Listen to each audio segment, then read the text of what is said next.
بسم اللہ الرحمن الرحیم۔ السلام علیکم ورحمۃ اللہ وبرکاتہ۔ ناظرین، یکم محرم الحرام حضرت عمر فاروق خلیفہ ثانی رضی اللہ تعالیٰ عنہ کا یوم شہادت ہے۔ اس حوالے سے ہم نے پچھلی ویڈیوز میں آپ کے سامنے حضرت عمر فاروق رضی اللہ تعالیٰ عنہ کے فضائل و مناقب رکھے تھے۔ آج ہم حضرت عمر فاروق رضی اللہ تعالیٰ عنہ کا تفصیلی تعارف آپ کے سامنے رکھیں گے۔ حضرت عمر فاروق رضی اللہ تعالیٰ عنہ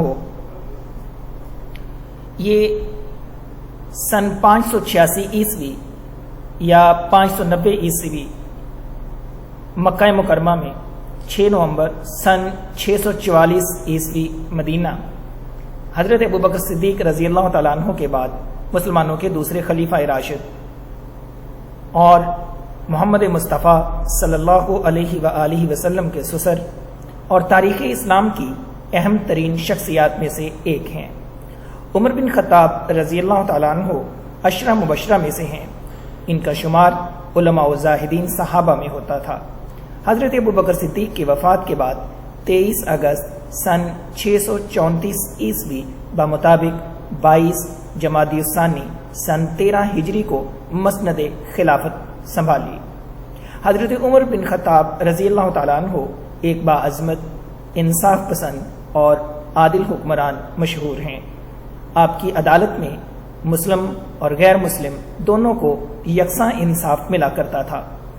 عمر بن خطاب رضی اللہ تعالیٰ عنہ کا یہ عدل اور انصاف انتہائی مشہور ہوا اور ان کو لقب فاروق کی دیگر وجہ تسمیہ میں سے ایک وجہ یہ بھی بنی کہ آپ رضی اللہ تعالیٰ عنہ کا نسب 9ویں پشت میں رسول اکرم صلی اللہ علیہ وسلم سے جا کر ملتا ہے۔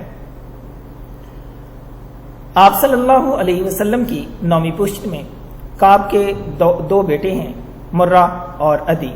رسول اللہ صلی اللہ علیہ وسلم مرہ کے اولاد میں سے ہیں، جبکہ حضرت عمر رضی اللہ تعالیٰ عنہ عدی کی اولاد میں سے ہیں۔ عمر بن خطاب رضی اللہ تعالیٰ عنہ ہجری تقویم کے بانی بھی ہیں۔ ان کے دور خلافت میں عراق، مصر، لیبیا، سرزمین شام، ایران، خراسان، مشرقی اناطولیہ، جنوبی آرمینیا فتح ہو کر مملکت اسلامی میں شامل ہوئے اور اس کا رقبہ 22,51,030 مربع میل پر پھیل گیا۔ حضرت عمر بن خطاب ہی کے دور خلافت میں پہلی مرتبہ یروشلم فتح ہوا۔ اس طرح ساسانی سلطنت کا مکمل رقبہ اور باستینی سلطنت کا تقریباً تہائی حصہ اسلامی سلطنت کے زیر نگیں آ گیا۔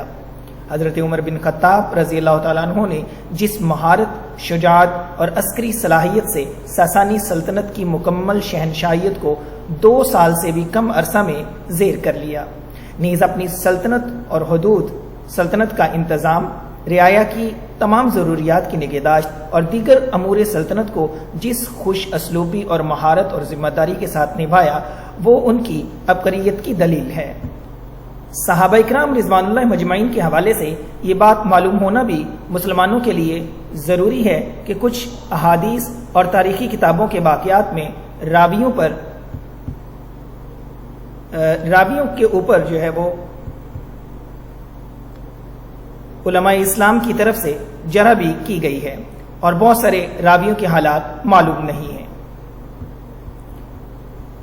ان کے نام و نسب کے حوالے سے اگر دیکھا جائے تو عمر بن خطاب کا رضی اللہ تعالیٰ عنہ کا پورا نسب نامہ یوں ہے: عمر بن خطاب بن نفیل بن عبد العزا بن ریاح بن عبداللہ بن کرت بن زرع بن عدی بن کعب بن لوئی بن فہر بن مالک، جبکہ والدہ کا نام خنتمہ تھا جو عرب کی مشہور سردار حشام بن مغیرہ کی بیٹی تھی۔ آپ کا لقب فاروق، کنیت ابو حفص، لقب اور کنیت دونوں ہی نبی کریم صلی اللہ علیہ وسلم کے عطا کردہ ہیں۔ آپ کا نسب 9ویں پشت میں رسول اکرم صلی اللہ علیہ وسلم سے جا کر ملتا ہے۔ حضرت عمر کا خاندان ایام جاہلیت سے نہایت ممتاز تھا۔ آپ رضی اللہ تعالیٰ عنہ کے جد اعلیٰ عدی عرب کے باہمی منازعات میں ثالث مقرر ہوا کرتے تھے اور قریش کو کسی قبیلہ کے ساتھ کوئی ملکی معاملہ پیش آ جاتا تو سفیر بن کر جایا کرتے تھے، اور یہ دونوں منصب عدی کے خاندان میں نسلاً بعد نسل چلے آ رہے تھے۔ دودیال کی طرح حضرت عمر ننیال کی طرف سے بھی نہایت معزز خاندان سے تعلق رکھتے تھے۔ آپ کی والدہ ختمہ ہاشم بن مغیرہ کی بیٹی تھی، اور مغیرہ اس درجے کے آدمی تھے کہ جب قریش کسی قبیلہ سے نبرد آزمائی کے لیے جاتے تھے تو فوج کا اہتمام انہی کے متعلق ہوتا تھا۔ حضرت عمر بن خطاب رضی اللہ تعالیٰ عنہ کی جو ابتدائی زندگی ہے اس کے حوالے سے آپ سے بات کریں گے۔ حضرت عمر رضی اللہ تعالیٰ عنہ ہجرت نبوی صلی اللہ علیہ وآلہ وسلم سے 40 برس پہلے پیدا ہوئے۔ ایام طفولیت کے حالات پر پردہ خفا میں، بلکہ سن رشد کے حالات میں بھی بہت کم معلوم ہیں۔ شباب کا آغاز ہوا تو ان شریفانہ مشغلوں میں مشغول ہوئے جو شرفائے عرب میں عموماً رائج تھے، یعنی نسب دانی، سپہ گری، پہلوانی اور خطابت میں مہارت پیدا کی، خصوصاً شاہ سواری میں کمال حاصل کیا۔ اسی زمانہ میں انہوں نے لکھنا پڑھنا بھی سیکھ لیا تھا۔ چنانچہ زمانہ جاہلیت میں جو لوگ لکھنا پڑھنا جانتے تھے ان میں سے ایک حضرت عمر بھی تھے۔ تعلیم و تعلم سے فارغ ہونے کے بعد فکر معاش کی طرف متوجہ ہوئے۔ عرب میں لوگوں کا ذریعہ معاش زیادہ تر تجارت تھا، اس لیے انہوں نے بھی یہی شغل اختیار کیا اور اسی سلسلہ میں دور دور ممالک کا سفر کیا۔ اس سے آپ کو بڑے تجربے اور فوائد حاصل ہوئے۔ آپ کی خودداری، بلند حوصلگی، تجربہ کاری اور معاملہ فہمی اسی کا نتیجہ تھی، اور انہی اوصاف کی بنا پر قریش نے آپ کو سفارت کے منصب پر مامور کر دیا تھا۔ قبائل میں جب کوئی پیچیدگی پیدا ہو جاتی تھی تو آپ ہی سفیر بن کر جایا کرتے تھے اور اپنے غیر معمولی فہم و تدبر اور تجربہ سے اس کو حل کیا کرتے تھے۔ عمر کا 27واں سال تھا کہ ریگستان عرب میں آفتاب اسلام روشن ہوا اور مکہ کی گھاٹیوں سے توحید کی صدائیں بلند ہوئیں۔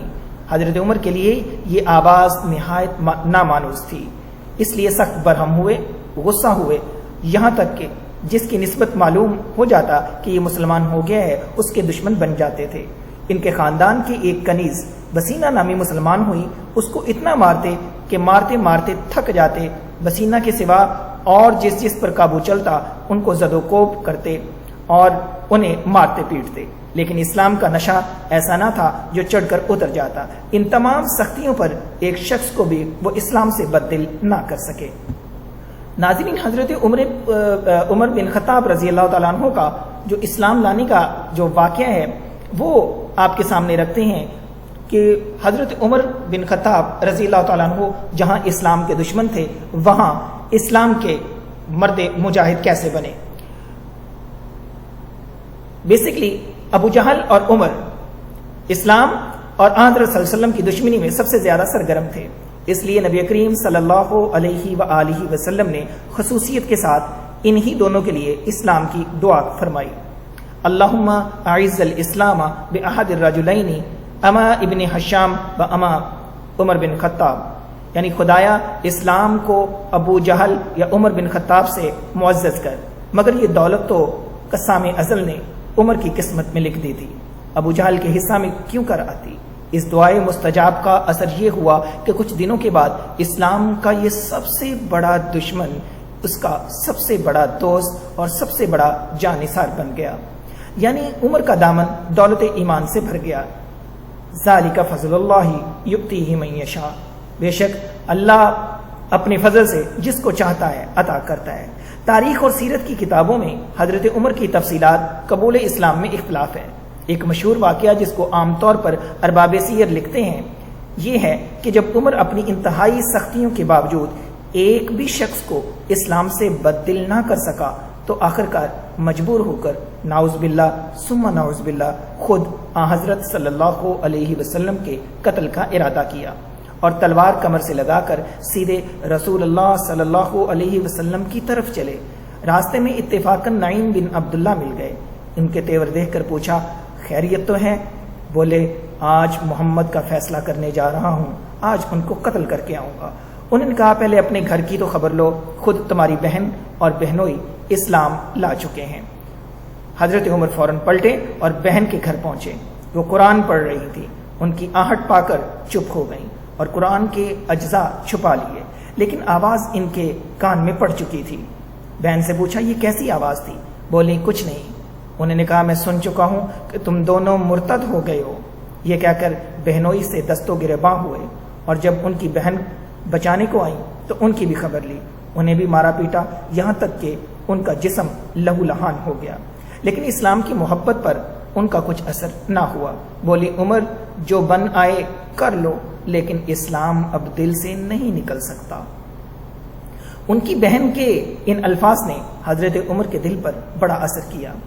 بہن کی طرف محبت کی نگاہ سے دیکھا، ان کے جسم سے خون جاری تھا۔ اسے دیکھ کر اور بھی رقت ہوئی۔ فرمایا تم لوگ جو پڑھ رہے تھے مجھے بھی سناؤ۔ فاطمہ رضی اللہ تعالیٰ عنہ نے قرآن کے اجزاء سامنے لا کر رکھ دیے، اٹھا کر دیکھا تو یہ سورت تھی سبح للہ ما فی السماوات والارض وہو العزیز الحکیم۔ زمین و آسمان میں جو کچھ ہے سب خدا کی تسبیح پڑھتے ہیں، وہ غالب اور حکمت والا ہے۔ ایک ایک لفظ پر ان کا دل مرعوب ہوتا جاتا تھا، یہاں تک کہ جب اس آیت پر پہنچے آمنوا باللہ ورسولہ، خدا اور اس کے رسول پر ایمان لے آؤ، تو بے اختیار پکار اٹھے اشہد ان لا الہ الا اللہ و اشہد ان محمدا عبدہ ورسولہ۔ یہ وہ زمانہ تھا جب رسول اللہ صلی اللہ علیہ وسلم حضرت ارقم رضی اللہ تعالیٰ عنہ کے مکان پر جو کوہ صفا کے نیچے واقع تھا پناہ گزین تھے۔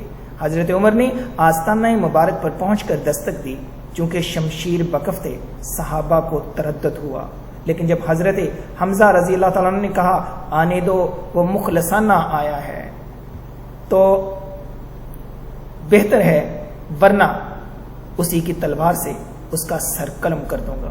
حضرت عمر نے اندر قدم رکھا تو رسول اللہ صلی اللہ علیہ وسلم خود آگے بڑھے اور ان کا دامن پکڑ کر فرمایا کیوں عمر، کس ارادے سے آئے ہو، کس نیت سے آئے ہو؟ نبوت کی پرجلال آواز نے ان پر کپ کپی طاری کر دی۔ نہایت خضوع کے ساتھ عرض کرنے لگے ایمان لانے کے لیے۔ تو نبی کریم صلی اللہ علیہ وسلم نے بے ساختہ اللہ اکبر کا نعرہ اس زور سے مارا کہ تمام پہاڑیاں گونج اٹھیں۔ یہی روایت تھوڑے سے تغیر کے ساتھ دارالقطنی، حاکم اور بہقی میں حضرت انس رضی اللہ تعالیٰ عنہ سے روایت ہے کہ دونوں میں فرق صرف اس قدر ہے کہ پہلی میں سورہ حدید کی آیت سبح للہ ما فی السماوات والارض ہے، اور دوسرے میں سورہ طٰہٰ کی یہ آیت ہے انی ان اللہ لا الہ الا انا فاعبدنی اقم الصلاۃ لذکری۔ جب اس آیت پر پہنچے تو بے اختیار لا الہ الا اللہ پکار اٹھے اور در اقدس پر حاضری کی درخواست کی، لیکن یہ روایت دو طریقوں سے مروی ہے اور ان دونوں میں ایسی روایتیں جو قبول کے لائق نہیں ہیں۔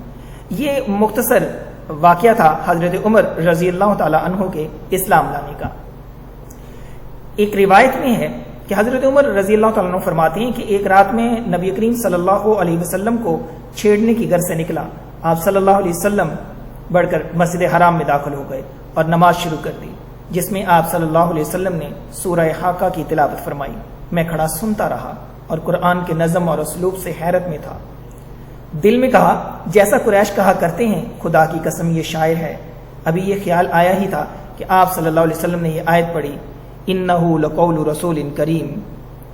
یہ ایک بزرگ قاصد کا کلام ہے اور یہ کسی شاعر کا کلام نہیں، تو تم بہت کم ایمان رکھتے ہو۔ تو میں نے کہا یہ تو کاہن ہے، میرے دل کی بات جان گیا۔ اس کے بعد ہی یہ آیت پڑھی ولا بقول کاہن قلیلا ما تذکرون تنزیل من رب العالمین۔ یہ کاہن کا کلام بھی نہیں، تم بہت کم نصیحت پکڑتے ہو، یہ تو جہانوں کے پروردگار کی طرف سے اترا ہے۔ آپ نے اس سورہ آخر تک تلاوت فرمائی اور اس کو سن کر اسلام میرے دل میں پوری طرح گھر کر گیا۔ صحیح بخاری میں خود حضرت عمر کی زبانی یہ روایت ہے کہ بے سے کچھ پہلے یا اس کے بعد ہی وہ ایک بت خانہ میں سوتے تھے کہ انہوں نے دیکھا کہ ایک بت پر ایک قربانی چڑھائی گئی اور اس کے اندر سے آواز آئی اے فصیح البیان، کہتا ہے لا الہ الا اللہ۔ اس آواز کا سننا تھا کہ لوگ بھاگ کھڑے ہوئے، لیکن میں کھڑا رہا کہ دیکھو اس کے بعد کیا ہوتا ہے، کہ پھر وہی آواز آئی۔ اس واقعہ پر تھوڑے ہی دن گزرے تھے کہ لوگوں میں چرچا ہوا کہ یہ نبی ہیں۔ قصہ مختصر یہ کہ ان واقعات کا حضرت عمر رضی اللہ تعالیٰ عنہ پر بڑا اثر ہوا اور اسلام ان کے دل کے اندر گھر کرتا چلا گیا۔ تو ناظرین یہ حضرت عمر رضی اللہ تعالیٰ عنہ کا مختصر تعارف تھا جو ہم نے آپ کے سامنے رکھا. حضرت عمر رضی اللہ تعالیٰ عنہ کے فضائل و مناقب آپ کے سامنے رکھے تھے, اور پھر اس سے پہلے حضرت عمر رضی اللہ تعالیٰ عنہ کی یکم محرم الحرام کو شہادت کے حوالے سے آپ کے سامنے تاریخ رکھی تھی. اگلے اس کے حصہ کے اندر مزید حضرت عمر رضی اللہ تعالیٰ عنہ کی شان, فضائل اور مناقب کے حوالے میں آپ سے بات کریں گے. اجازت دیجیے. اللہ حافظ.